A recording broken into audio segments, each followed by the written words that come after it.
Islam, A Challenge to Religion, by G. A. Parwez. The Self of Man and Its Destiny. Self and Physical Body. In the previous chapter, we have briefly considered the psychological account of the origin and development of human personality or self. The terms are interchangeable insofar as they refer to the unified and integrated essence of man, and it is immaterial which one is employed. However, the term self will be preferred whenever the reference is to the essence of man conceived as an autonomous entity which, though it has developed in a physical matrix, is yet capable of surviving it and continuing its own independent existence. Our main concern, now, will be centered on the nature and destiny of self. Personality or self is no doubt centered in the physical organism. But there are valid grounds for believing that it is not identical with the body. That man is something more than his physical self can easily be seen from the fact that whereas his body is continually changing, both in its inner structure as well as in its outward appearance, his self remains unchanged. What then is his real self? The answer is the ego or I, of whose real nature we know nothing except in so far as it expresses itself in its behavior or activities which are mediated by the body. Biology tells us that the human body is an organic structure composed of millions of living cells which are continually changing. The moment a cell passes out of existence, it is replaced by a new one. In technical language, the process of catabolism is counterbalanced by the process of anabolism. Disintegration is quickly followed by reintegration. As a result of this, new cells are being produced and taking the place of older ones. Destruction and construction go side by side. The human body is therefore continually changing into a new one, so much so that it does not take more than 3 years, or 7 as some believe, to renew itself completely. Now, if by self we mean the physical self, namely, the body which undergoes a complete change after every period of 3 or 7 years, it necessarily follows that the individual too ceases to exist as often as his body does so. However improbable it may be, if man is acquainted with his body, the conclusion is inescapable that he changes into a new individual every 3 or 7 years. The practical consequences of such a view can be easily imagined. Suppose A lends £10 to B. A, being a friend of B, waits patiently for several years, hoping that B will pay back the money as soon as it is convenient for him to do so. When A thinks that he had waited long enough, he demands payment. B, however, tells him that the two individuals between whom the said transaction took place have ceased to exist. A may insist that he remembers the transaction and that B is the same person who borrowed the money. But B may emphatically maintain that he himself is not the person who borrowed the money and so is under no obligation to pay it back. Again, suppose a lady tells her husband one fine morning that the woman he had married 10 or 12 years back has now changed into an entirely new woman and, therefore, the marriage contract does not stand and she is no longer his wife. It is obvious that if by self we mean the physical self, such absurd conclusions are inescapable. However seriously the scientist may assert that the physical self is transformed in a short period of time and hence we are not responsible for what we did before that period. Nobody, not even the scientist himself, can accept this as a right principle of conduct. For, however the body may change, our personal identity is not affected thereby. We continue to be the same till the time of our death. The physical self, the body, might change but not the real self, the ego or the I, which make me what I am. To quote Brightman, if a person is not a true identical unity through all the changes in his experience, then spiritual development is impossible. Moral growth, for example, rests on the postulate that I am responsible to myself for the past purposes and contracts. Yet if I am not the one who entertained those purposes and made those contracts, I experience neither responsibility nor continuous growth. To this the scientist may retort that science is the disinterested pursuit of knowledge, and truth must be accepted even if it entails unpleasant consequences. He may point out that his interest is in science, not in ethical conduct and social relationships. But is the scientist prepared to admit that, according to his theory, he has changed 6 or 7 times into quite a different individual? Will he disown his entire career and say that it was some other person who went to school and yet another who worked in the laboratory as full-fledged scientist a dozen years back? Obviously not. Again, the replacement of the old by the new cells, which results in the complete transformation of the body, is a slow, gradual and orderly process, so much so that we speak of the change as taking place in the same body. Does it not show that there is something which remains constant in the changing body? How are we to account for it? Is it because the dying cells have somehow transmitted the physical identity of the body to the new cells? This is certainly not possible. What then is the secret of the identity of the self? The answer, which at the least is not improbable, is that behind the physical self there is a self which is far more real, though far more subtle, which we know as the ego, the I, or the personality. It is the I, or ego, which is at the root of my individuality and in which all change seems to be grounded, for it continues to endure in spite of the changes continually taking place in my mind as well as in my body. Berdiev has rightly observed that personality is changelessness in change. All my acts, thoughts, feelings, cognition and volitions are owned by the ego, which enables me to retain my identity in the midst of changes which are transforming my body into something different. Hegel observes, I have many ideas, a wealth of thoughts in me, and yet I remain, in spite of this variety, one. In his thought-provoking work on selfhood and godhood, Professor A. C. Campbell has devoted a whole chapter to a discussion of the question whether a physical body is essential to the self, and has replied in the negative.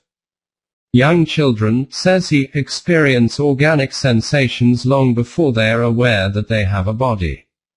He goes on to say, there seems to be some evidence of pathological conditions in which there is total suspension of organic sensation and in which the patient is self-conscious.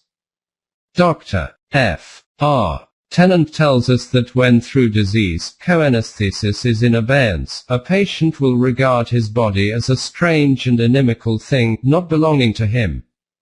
It is obvious, therefore, that the human self is neither identical with the body nor subject to physical laws.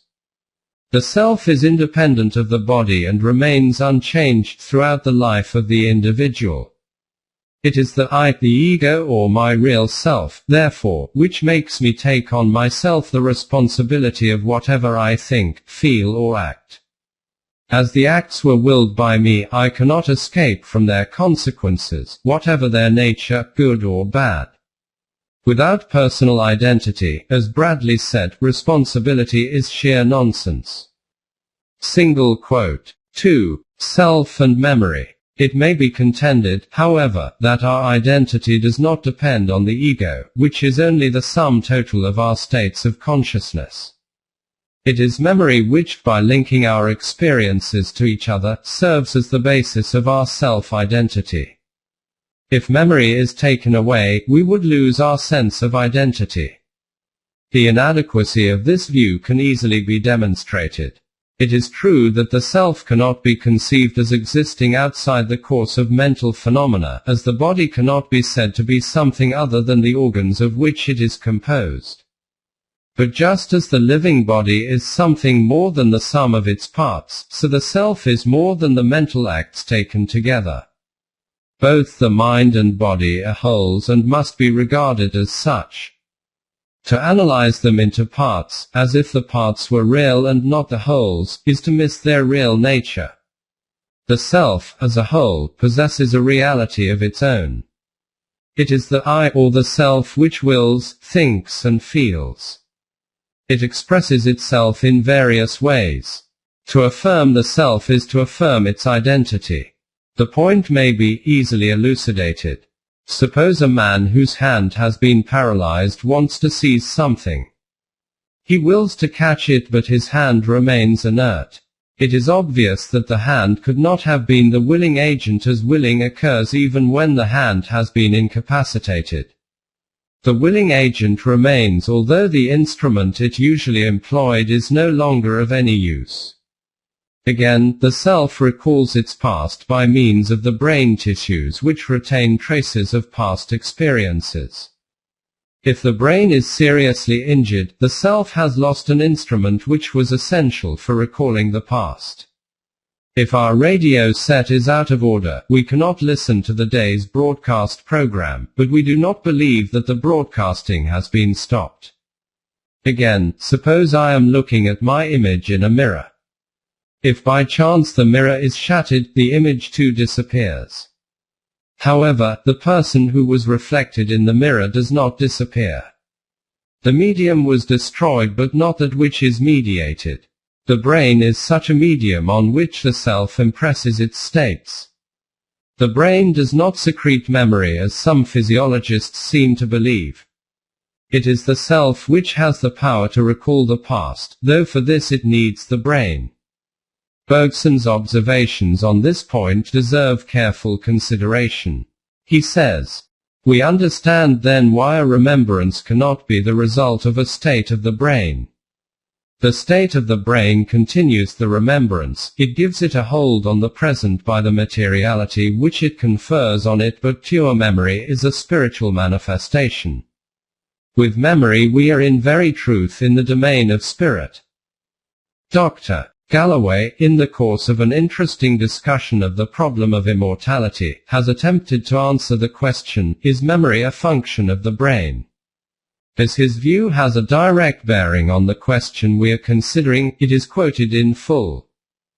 It may, however, be objected that memory has its basis in neural traces and so cannot survive dissolution of the body. Certainly we are not entitled to say that memory is purely an affair of the mind, for many mental habits appear to be rooted in the structure of the nervous system. And the failure of memory under pathological conditions, or when in old age degeneration of tissue reaches the association areas of the cortex, is positive evidence of some dependence of memory on cerebral traces or processes. The problem turns on the character and degree of this dependence. Now, neural traces are not the sole, nor even the most important, condition of remembering. For if so, memory would depend directly on repetition. But this is plainly not the case. The truth is that memory depends far more on the presence of meaning in the things remembered. And meaning must be referred for its maintenance in the mind to psychical, not to cerebral dispositions. It is, therefore, possible that the soul, which includes within it the psychical dispositions formed during this life, may carry with it the means of preserving a continuity between the present order and a higher order of existence. If a world of meanings can be maintained by the soul despite the physiological changes of the body in a lifetime, it is conceivable it might be maintained through a more radical transformation. At all events, a group of memories might remain, sufficient to give the sense of personal continuity. In a footnote he has put the matter in a clearer light. For instance, it is vastly easier to remember a rational sentence after a single hearing than the same number of nonsense words repeated several times. Galloway has also cited McDougall in his support. No one who is interested in the subject can afford to disregard Professor Erwin Schrödinger's illuminating and valuable discussion of the point. It is to be found in his small, but highly important book, What is Life? Summing up his ideas at the end of the book, he writes, "Yet each of us has the indisputable impression that the sum total of his own experience and memory forms a unity quite distinct from that of any other person. He refers to it as I. What is this I? If you analyze it closely, you will, I think, find that it is just a little bit more than a collection of single data, experiences and memories, namely the canvas upon which they are collected. And you will, on close introspection, find that what you really mean by I is that ground stuff upon which they are collected.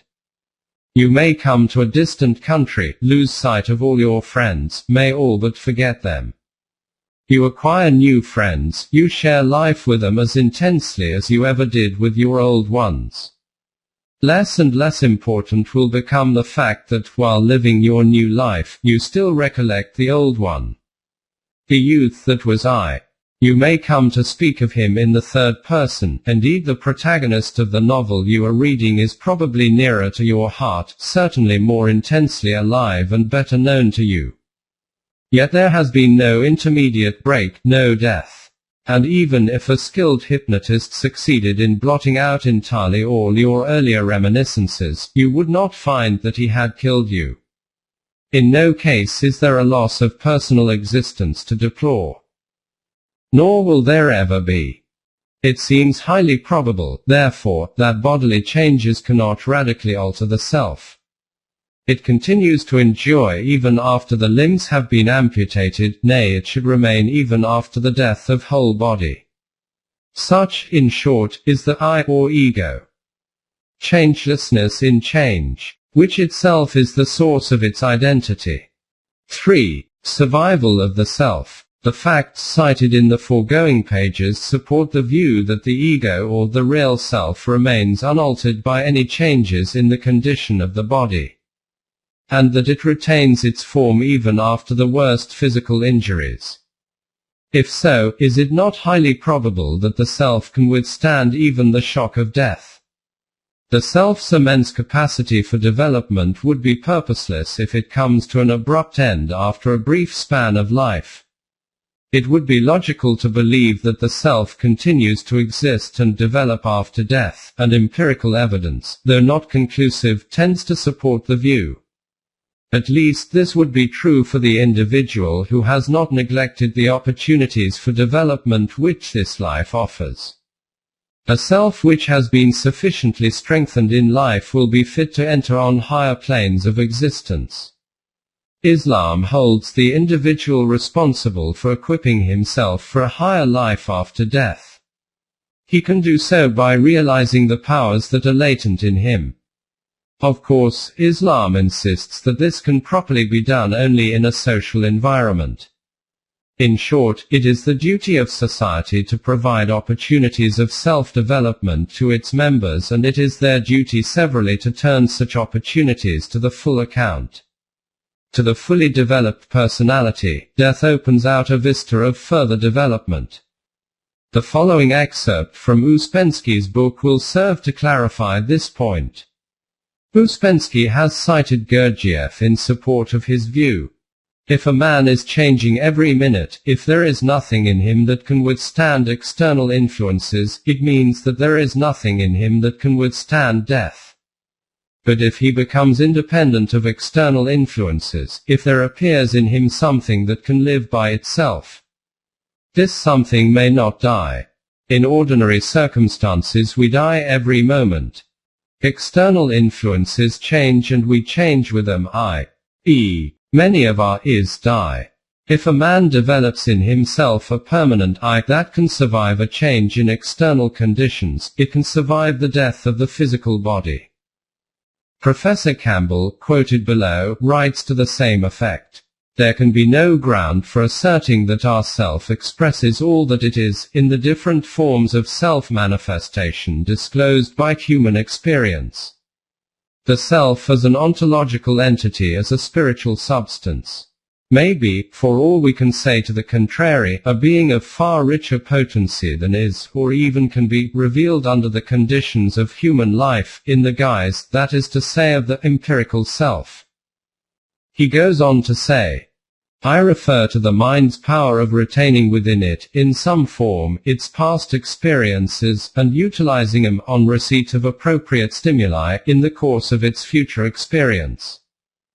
The following quotation from Dixon also bears on the same point. If in the denial of any renewal of life beyond the grave, we do not virtually deny all life's present values, I know not where to find a more resolute denial of them. Let us now turn to the question of the relation of the human self to the divine self, which is, no doubt, the perfect self. He alone is the eternal, the living and the self-subsistent. The Quran 2:255. The human self has the capacity to develop itself on the model of the divine attributes. It then rises higher and higher in the scale of existence. It is a hard task, and man should be perpetually on his guard against all that threatens, from within or without, to weaken and emasculate his self. Only the strong self can forge ahead towards the goal of self-realization. A weak self can easily deviate from the right path. The restrictions which the Quran imposes on the individual are not designed to curb his freedom but to strengthen him and to stiffen his resistance to destructive forces, so that he may form a strong character and build up an enduring personality. Men of weak character often make good resolutions but seldom carry them out. A man may resolve to get up early in the morning, but when the time comes, he lacks the will to leave his comfortable bed. Another man may be determined to keep an appointment, but at the last moment his resolve weakens and he fails to turn up. In both cases the men failed because of a fatal weakness in their character. The discipline of the Quranic way of life is intended to strengthen the self, so that it may successfully resist all forces which threaten its integrity, and remain steadfast in the pursuit of the good. The Quran is explicit on this point. Verily, those who say, "Our Rabb is Allah," and then keep straight on, Malaika shall descend on them.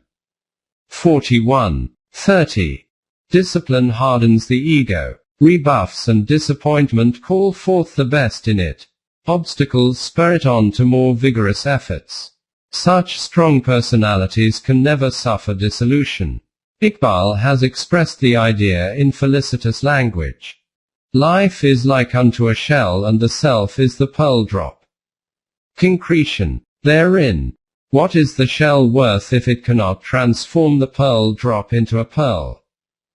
Through self-knowledge, self-control and self-development, the self can even conquer death.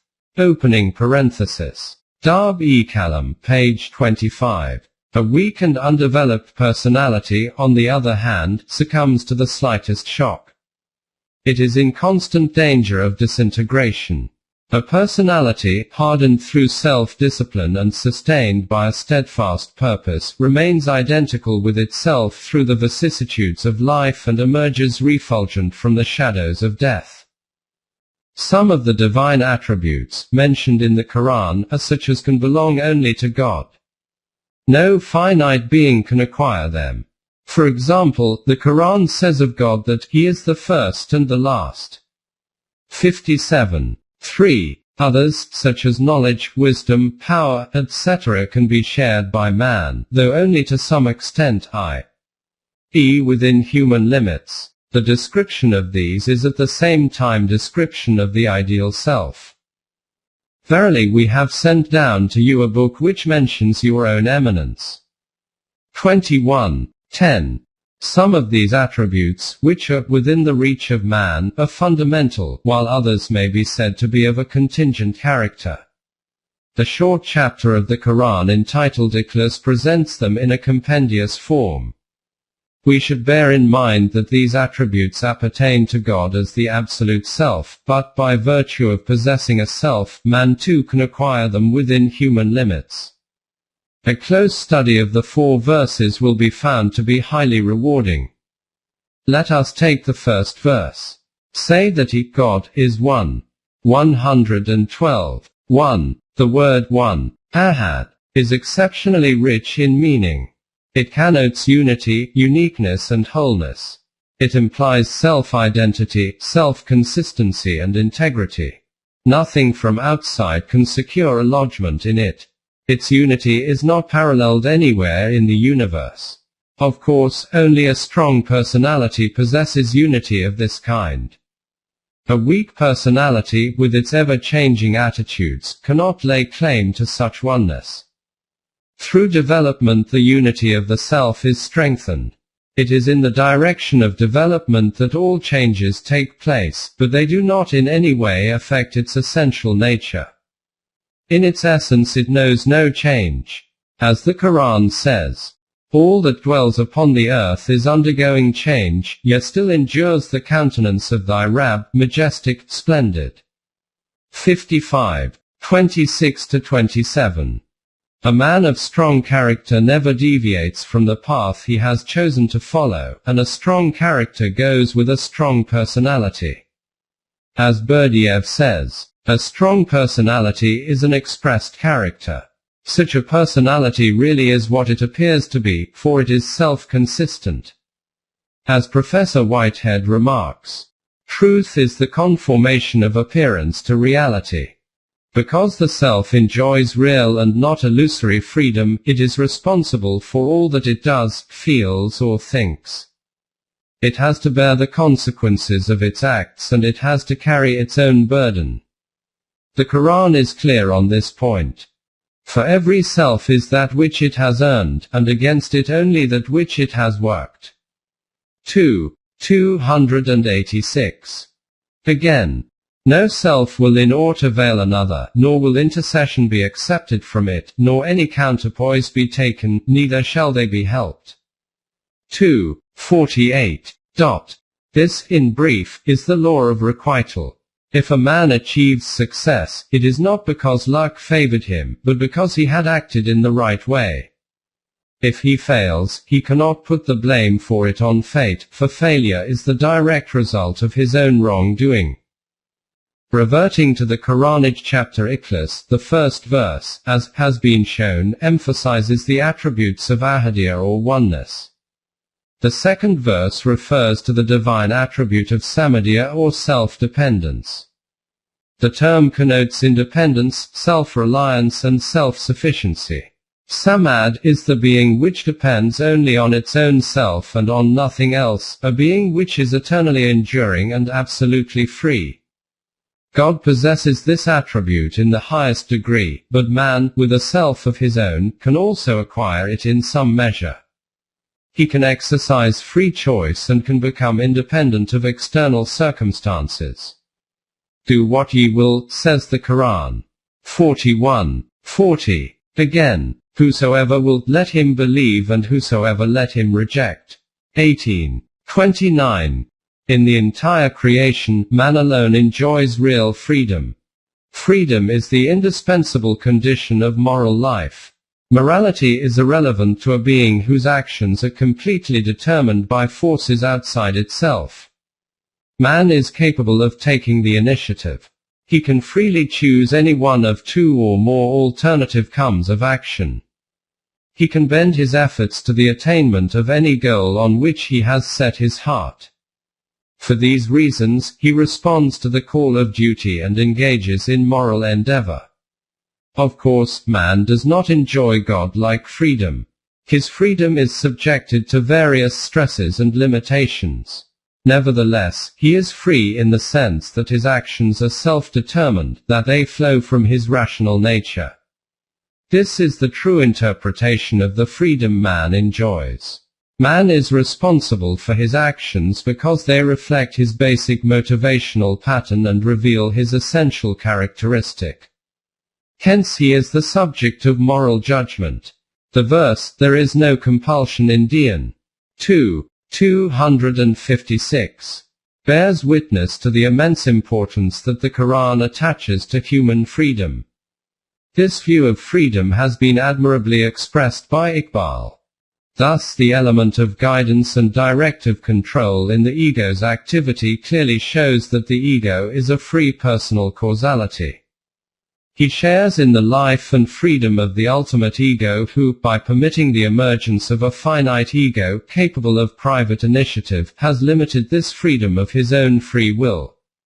This freedom of conscious behavior follows from the view of ego activity which the Quran takes. There are verses which are unmistakably clear on this point.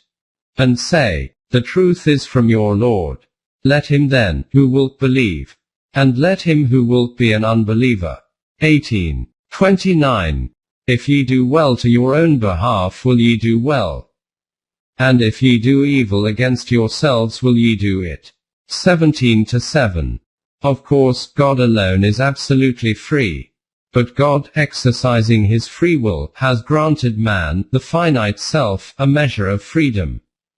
If it implies a restriction on God's power, it is, as is obvious, a self-imposed restriction, and as such does in no way detract from God's omnipotence.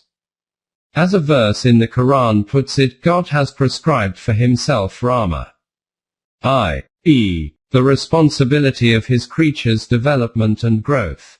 Single quote opening parenthesis. 6:54. It means that Rahmah flows from God's self. It is not imposed on him by any external agency. God is Rahim because Rahmah is an essential divine attribute. We too feel really free when our actions are in full accord with the basic characteristics of ourself. When we impose restrictions on our freedom, it is for the sole purpose of turning it to the best account. These restrictions do not detract from our freedom, nor are they derogatory to our status as free agents. Freedom, properly channeled, is the necessary condition of human development, both individual and social. This freedom is the basic postulate of the Quranic social order, which will be described later on.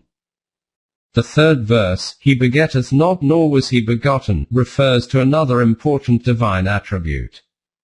God, as the absolute self, is self-subsistent. The self, qua self, does not come into being through the natural process of procreation.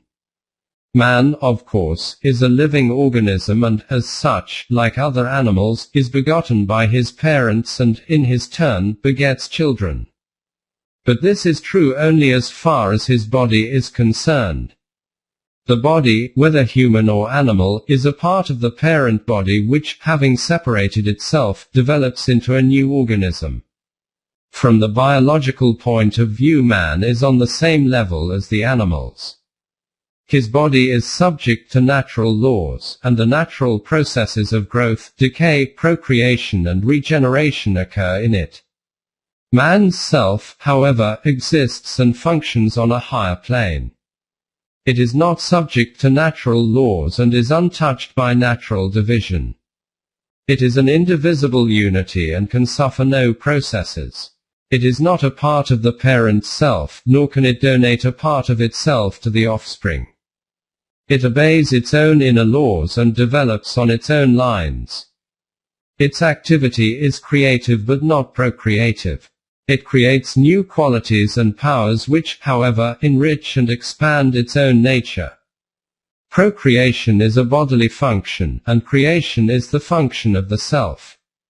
The verse we are considering makes it clear that personality is not the product of physical or biological laws which cannot go beyond procreation or reproduction.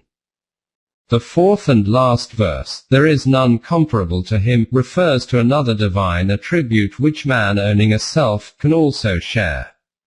Every self is unique. No self is the exact copy or replica of any other self. In the realm of self, there is no room for duplication. No general laws are applicable to any self, which is a law unto itself. Similarly, a society composed of free individuals is unique. No other kind of society is comparable to it. Man lives by developing, and the same is true for human society. IV. Man. Since the entire edifice of din as expounded in the Quran is firmly based on the view which it takes of human personality, its account of the creation of man deserves careful study. Significant references to the origin of man are dispersed over the pages of the Quran. In the course of evolution, a stage was reached when living creatures began to multiply by means of reproduction. Man too, like the animals, is first conceived in the mother's womb. The Quran puts it in a picturesque way. Verily we created man from a production of wet earth, then placed him as a drop of seed in a safe lodging. Then fashioned we the drop into a clot. Then fashioned we the bones. Then clothed the bones with flesh, and then gave it another creation. 23, 12-14. The term, another creation, is specially significant. It implies that at this stage man is born anew and emerges as a responsible and fully self-determining individual. Through this new birth man is elevated to a plane above the animal world. He is now endowed with itself, and faces the world as an autonomous being. This happens when the Creator has breathed into him his ruh. 32, 9. Then the Malaika, the forces of nature, are commanded to submit to him and prostrate themselves before him. Man's dominion over nature is set forth in the symbolical language of the Quran. When Allah is said to the Malaika, Lo, I am about to create a man out of mire. And when I have fashioned him and have breathed into him my ruh, then fall down before him prostrate. 38, 71-72. It is this ruh or divine energy which confers on man the power to choose and act freely. He has now received the inestimable gift of real freedom. In this connection, a passage from Simpson's The Meaning of Evolution may aptly be quoted. To say that man is nothing but an animal is to deny, by implication, that he has essential attributes other than those of all animals.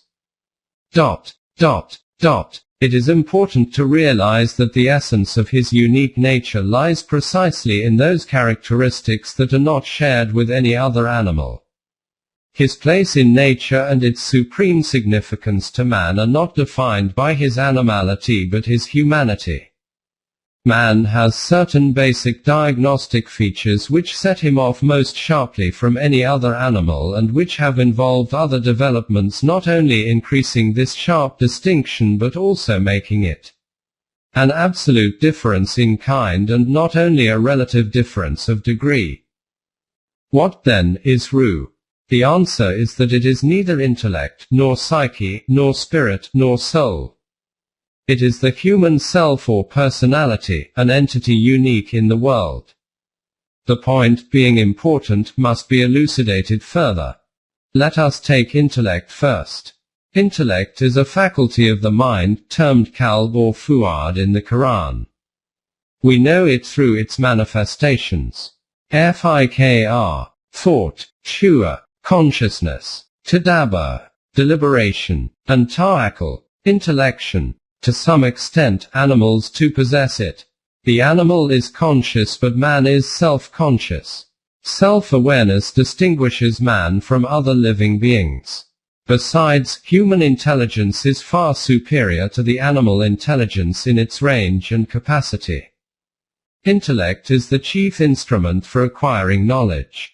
In the Quran man is, again and again, exhorted to use his intellect to understand himself and the world. Men who fail to make use of their intellect are said to be worse than cattle. Animals have a sure guide in instinct but man can rely only on his intellect. The term psyche, originally introduced by Freud, is in vogue at present, especially among the psychologists. It is a comprehensive term which denotes all the mental drives and functions, both conscious and unconscious. However, the important question whether the psyche is an entity in its own right or is only a label for the totality of mental processes is still unanswered. The psychologists have not made any definite pronouncement on this point. The term spirit has a long history behind it. It played an important role in the scholastic philosophy of the medieval age. The scholastic philosophers held that there were two independent substances in the world, spirit or soul and matter. This naturally led to the theory of dualism. It was believed that spirit and matter had nothing in common. That, in fact, they were opposed to each other. The body, being material, was regarded as an impediment to the soul's progress. Spirit was the sole concern of religion. The soul could achieve salvation only by subduing and crushing the body. This view inevitably resulted in otherworldliness, asceticism and self-abnegation. All pleasure came to be regarded as evil. Devout men and saints gloried in self-mortification. Men who were interested in this worldly life were naturally repelled by this extreme view. They tended to react favorably to materialism, which would not prevent them from tasting the joys of life and appreciating the beauty of nature. In this way, the extreme type of spiritualism was opposed by an equally extreme type of materialism. Modern science, however, has exposed the errors of both spiritualism and materialism. The older materialistic theory is now quite untenable. The older conception of matter, as composed of indivisible and ultimately real atoms, has been totally discarded, and the same fate has overtaken the theory of dualism. Modern science has divested matter of the very attributes which formerly were regarded as essential to it, namely, extensity and solidity. We will give a few examples to show how matter is conceived by the thinkers of the modern age. Sir James Jeans defines matter as bottled-up waves, and Bertrand Russell as a system of interrelated events. Einstein defines it as condensed thought, and Ouspensky as a mere condition. The dualism of spirit and matter has, therefore, no place either in modern science or in modern philosophy. However, the distinction between the functions of the Church and state is still maintained in the West. The Church is concerned only with spiritual matters and has nothing to do with secular affairs. Its sphere of activity is strictly circumscribed. In this way, the dualism of spirit and matter is a built-in part of the modern states in the countries of Western Europe. Islam, however, has never lent support to the view that spirit and matter are separate and opposed to each other. As a matter of fact, these terms do not occur in the Quran, which regards man as a unitary being and not as the combination of two radically different elements. The concept of soul, too, as a spiritual entity inhabiting a material body, does not harmonize with the Quranic view that man is one and indivisible. According to the Quran, the process of creation was set going by the divine fiat. Amra. What it is known only to God. We cannot presume to probe into the transcendental reality. We can only believe that it is one and indivisible, although it discloses itself in an infinity of forms. To conclude, the Ruh is neither spirit nor soul, neither intellect nor mind. It is the transcendental ground of all these. The Quran itself guides us to the true understanding of the Ruh which was breathed into man. After it has secured a lodgment in man and has thereby acquired individuality, the Ruh appears as the nafs, self, of man. The following verses leave no room for doubt on this point. And the nafs and its perfection. He endowed it with the possibilities both of integration and disruption. He will indeed be successful who develops it. And he will indeed fail who stunteth it. 91, 7-10. The self is God's inestimable gift to man. When man receives it, it is inchoate but endowed with immense potentialities. He is under the moral obligation to actualize its latent powers and develop it to the fullest extent. He who shirks this duty fails to qualify for elevation to a higher plane of existence. He recedes from the real and draws nearer to the unreal. And who assiduously develops the nafs, self, draws closer to God, i.e., realizes and manifests godly attributes, and partakes more and more of reality. The distinctive qualities of the nafs are intelligence, foresight, courage, the power to take the initiative and the power to choose and act freely. When these are developed, the nafs appears in all its glory. Thus it is obvious that the self which is the essence of man is progressive. To evolve is in its nature. If it is prevented from developing, it becomes stunted and corrupt.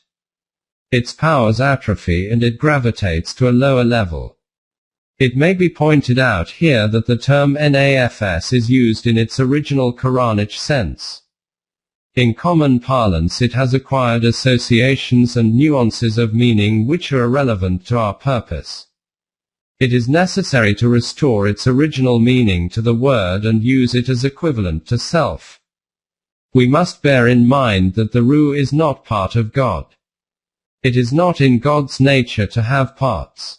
The Ruh is his directive energy, as Iqbal has put it. It is, to put it in a different way, from him but not of him. The human self is not a part of the divine self. We have already explained that every self is unique and indivisible. The human self, by virtue of participating in the divine energy, is capable of cultivating the divine attributes, but only so far as is possible for a finite being. V. Hereafter. In the foregoing pages we have adduced many reasons for believing that there is something in man, and this something can only be his self, which transcends the laws of nature. If we concede this point, it follows that the self remains untouched by the processes of decay and decomposition which culminate in the dissolution of the body. The self, therefore, survives death as it had survived the many changes, some even drastic, which the body had undergone in this life. The usual objections to survival after death are based on the fact of physical decomposition. The Quran points out that this is not applicable to the self. And they say, "What? When we shall have become bones and decayed particles, shall we then certainly be raised up, being a new creation? Say, be ye stones or iron or some other things which are too hard to receive life in your minds." 17:49-51. For the Quran, life after death is a fact. As regards the question how and by whom man gets a new life after death, the Quran answers.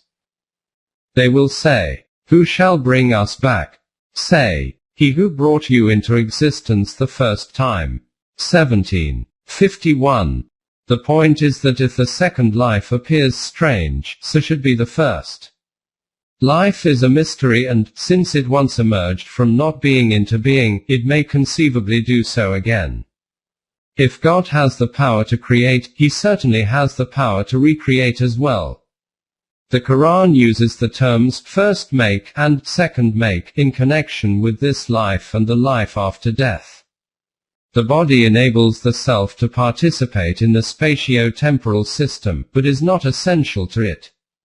The body may die, but the self lives. It will be worthwhile to make a distinction between immortality and survival after death. Whereas every human being is assured of survival after death, immortality is reserved only for those who have attained a high stage of self-development. It is these who are capable of continuing their ascent to higher planes. As they enter heaven, Jannah, a new vista of development opens before them. Development continues after death, but only for those who have made a start in this life. If man has seized the opportunities for self-realization that this life offers, he can climb loftier heights in the hereafter. If not, he finds himself in the state termed Jahannam, hell, in the Quran, where the next step cannot be taken. By immortality. As we have seen, men who are admitted into heaven, Jannah, can continue the process of self-realization, and what is called immortality is conferred on them. Therein shall they taste no death except the first death. 44:56. They do not die again, but this does not mean that they will live eternally. Immortality is not eternity. The Quran says of those who have entered Jannah, that they shall dwell therein, so long as the heaven and the earth shall endure except what Allah shall please. A gift unfailing. 11:108. Eternity may not mean an infinity of temporal points. It may designate a state outside time, a scale of timelessness. It would be wiser to abstain from speculating about things which lie beyond our experience. All that we can say on this point is that God alone is eternal. 7. The God of life. The Quran inspires a fervid faith, conviction, in us that a glorious destiny awaits man and the universe. We believe that the cosmic procession is moving steadily towards a grand goal. Mankind is in the vanguard of this procession. The directive force comes from God. In the case of nature, this force acts mostly from outside, it acts, in the main, from within. It is internalized in man and appears as the urge towards self-realization. External compulsion is supplanted by the sense of duty. Animals are driven by blind instinct in the right direction. Man has to discover it for himself by using his intelligence and has to follow it freely and voluntarily. He can perceive his goal clearly and can, if he likes, bend his efforts to attain it. It is his duty to act as an intelligent, free and moral being. He must freely choose his goal and he must attain it through his own efforts. The only goal worthy of man, as man, is self-development. It means the full unfolding of the self or the actualization of all its potentialities. The aim of moral endeavor is to move nearer to this goal. All actions which lead to self-development are good, and immoral actions are those which hamper and impede the process of self-development. This is the criterion by which we can judge the worth of our actions. It can never fail us. This is the criterion which we derive from the Quranic view of human life. The entire system of morality set forth in the Quran is centered in the human personality. Right and wrong, good and bad are meaningful terms only in relation to the human self. Even political and economic questions can be settled only in the light of their effects on the self.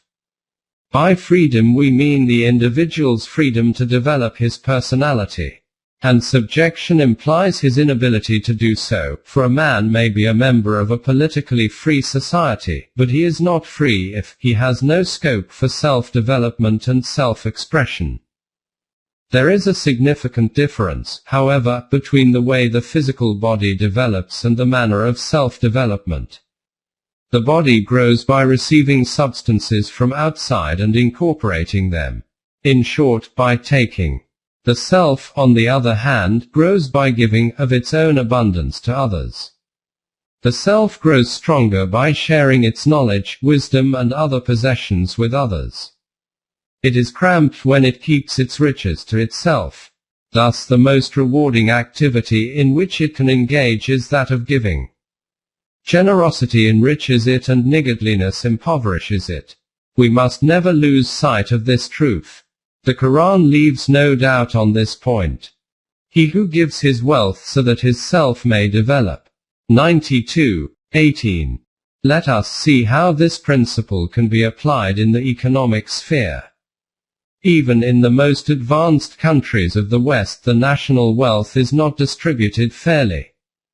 This has naturally resulted in creating two social classes: the haves and the have-nots. The few rich men earn considerable more than they require, while the majority of the people do not earn enough to satisfy their basic needs. The moral fiber of the former becomes loose by luxury and that of the latter by extreme poverty. The causes are different but the result is the same: debasement and corruption of the self. In Western countries two remedies have been proposed: taxation and charity. Both have proved to be ineffectual. They were mere palliatives and cannot cure the social malaise. While taxation is opposed and evaded, charity degrades the individual who receives it and undermines his self-respect.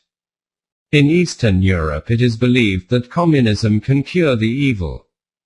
Against this view it may be urged that in a totalitarian society there is little incentive for the individual to put forth the best in him.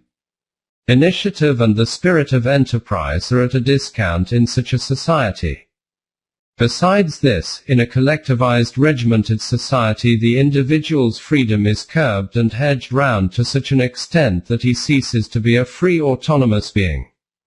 Above all, if the concept of life is materialistic, be it in a capitalistic society or communistic, there is no incentive for giving the product of one's own hard labor for the benefit of others.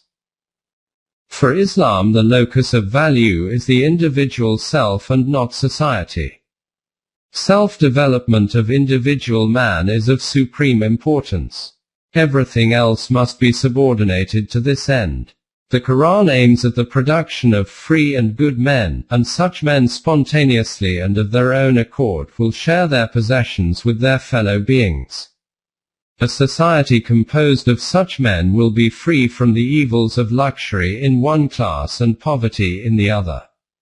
A powerful incentive to generosity and selfless service of others is provided by the belief in the hereafter.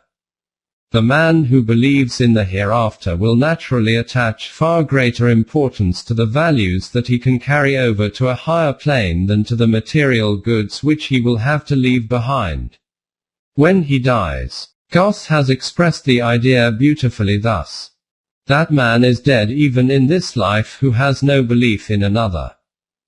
The process of the development of human personality, the Quranic economic order and the life hereafter will all be discussed further in subsequent chapters. References: 1. E. I. Brightman, A Philosophy of Religion Op. Cit. Page 196. 2. Nicholas Berdiev, Slavery and Freedom, page 8. 3. Quoted by W.M. Dixon in The Human Situation, page 384. 4. A. C. Campbell, On Selfhood and Godhood, page 99. 5. Philosophical Theology, Volume I, page 71. C. F. Campbell, page 102. 6. Dixon Op. Cit. Page 377. 7. Henry Bergson, Matter and Memory, page 320. 8. George Galloway, The Philosophy of Religion, pp. 565-6. 9. E. Schrödinger, What is Life, pp. 91-2. 10. P. D. Uspensky, In Search of the Miraculous, page 101. 11. Campbell Op. Cit. Page 109. 12. Ibid. Page 120. 13. Dixon Op. Cit. Page 425. 14. Berdiev Op. Cit. Page 47. 15. A. N. Whitehead, Adventures of Ideas, page 309. 16. M. Iqbal, Reconstruction of Religious Thought in Islam, pp.102-3. 17. G. G. Simpson, The Meaning of Evolution, pp. 281-4. 18. Quoted by Dixon Op. Cit. page 428.